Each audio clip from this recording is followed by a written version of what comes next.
How did Jean-Michel Basquiat blow up? How did he become famous? I used to ask myself this all the time, and I sat down a few mornings ago and I just did a little bit of digging, and I wanted to kind of outline a few of the ways in which Jean-Michel strategically placed himself in locations around certain people, and how he achieved his goal of becoming the most famous artist in America. But before we get to Jean-Michel at his peak, at his zenith of fame, we kind of have to start at where he came from. Jean-Michel Basquiat was born on December 2nd, 1960 in Park Slope, Brooklyn, to a rather affluent family.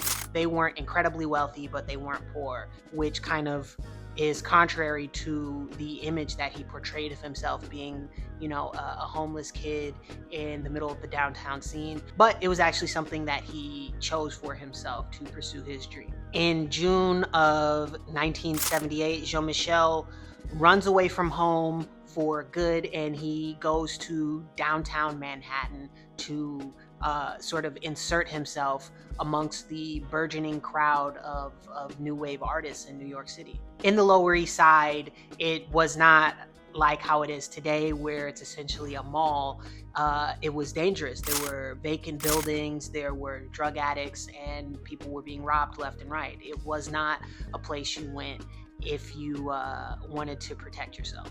And so Jean-Michel and his friend Al Diaz one day come up with the idea to become this artistic duo known as Samo, which stood for Same Old Shit. Instead of throwing up elaborate art pieces on the walls, which was typical of the budding graffiti scene of the day, Jean-Michel and Al would write cryptic messages on the wall, which sort of left the viewer thinking more so than just being a viewer. They were inserted into the art piece, which served as a stark contrast to what graffiti looked like these days. And Jean-Michel had a plan, and he strategically placed the tags for Samo around the artistic neighborhood of Soho. Because no one knew who Samo was, it helped raise the profile of this mysterious artist, where people saw them all over the place. And around this time, people didn't, or at least younger people didn't see galleries as a place where you would go to develop your sense of art. They saw galleries as financial institutions, essentially banks, where the paintings were the currency of those buildings. And so a collective of young people came together, and they made they had a party called the Canal Zone. And in 1980, they had their first event, and it was a collection of graffiti artists and musicians, and essentially all of the artists from downtown getting together in one place. And it was sort of how it was a place where graffiti and hip hop and fine art, or at least what would be known as the next wave of fine artists, all melded together in this one location. And Jean-Michel, being the strategic genius that he was, used this event to reveal himself as the sole artist of Samo, and it blew everyone away, and everyone immediately wanted to know who this kid was, and everyone wanted to get to know him. It sort of caused a rift between Al Diaz and Jean-Michel. But through revealing himself as Samo at this party,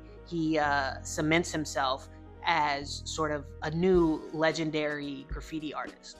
That same night, Jean-Michel starts a band called Grey with Michael Holman, and the band was actually named after the book Grey's Anatomy, where Jean-Michel studied it while he was in the hospital when he was younger, after he got hit by a car.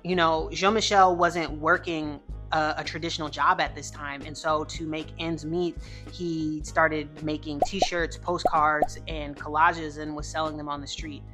One day, he's walking down the street with his friend Fab Five Freddy, and he sees Andy Warhol in a restaurant, and Jean-Michel has some of his postcards, so he just goes straight into the restaurant, and he offers to sell some to Andy, and as chance would have it, Andy ends up buying some of his postcards, which is actually a testament to, doing what you believe is right and not really caring about embarrassing yourself or what other people think, because you never know what could happen. Eventually, Jean-Michel runs into Diego Cortez, who was one of his friends and was a curator. And Diego convinces Jean-Michel to start actually making paintings. And Cortez lends Jean-Michel some money to make paintings because, once again, he was broke at this time.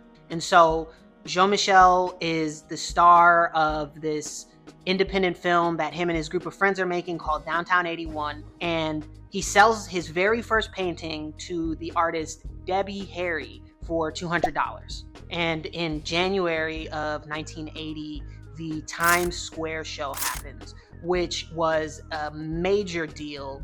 It included over 100 artists, including Kenny Scharf and Keith Haring. And following that show, the New York New Wave show happens in 1981 at MoMA PS1. And after this show, all the art world's attention was on Jean-Michel. They wanted to know who this kid was and how he was doing what he was doing. He was the talk of the town. Well, even more so than he already was. This gallerist, who is a big deal at the time, her name is Anina Nozay, takes interest in Jean-Michel, and she offers him an opportunity to show with her at her gallery. But Jean-Michel didn't have a studio, and so she says, hey, paint in my basement. So she gives him her basement, and that becomes his de facto studio for a little bit. And she loans him some money to buy some canvases, and so he's there every day, treating it like a 9-to-5, painting sun up to sundown. And when the time comes for his first art show with Anina Nozay, the show sells out opening night. Like, I believe he makes over $200,000 his first night. And that sort of is how Jean-Michel goes from unknown in the fine art world to one of the brightest new stars, and everyone wants a piece of him.